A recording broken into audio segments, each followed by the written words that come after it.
இந்திரன் ரொம்பவும் கவலையோட பிரம்மதேவர்கிட்ட போகிறாங்க. பிரம்மதேவர்கிட்ட தேவர்களையும் முனிவர்களையும் கொடுமை செய்கிற இந்த சூரபத்மனை அழிக்கணும்னா சிவனுக்கும் பார்வதிக்கும் பொறுக்கிற அந்த அருள் குமரனால் மட்டும்தான் முடியும். ஆனால் சிவன் இமயமலையிலையும் பார்வதி மிருகுமலையிலையும் இருக்காங்க. இது எப்படி சாத்தியமாகும் பிரம்மதேவரே? இதற்கான முடிவை நீங்கள் தான் சொல்லணும்.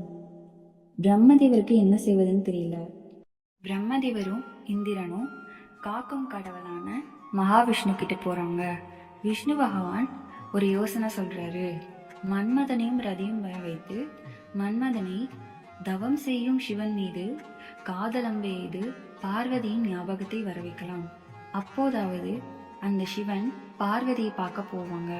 ஆனால் தவம் செய்கிற சிவபெருமான தொந்தரவு செஞ்சா அந்த மன்மதனோட நிலைமை என்னாகும்?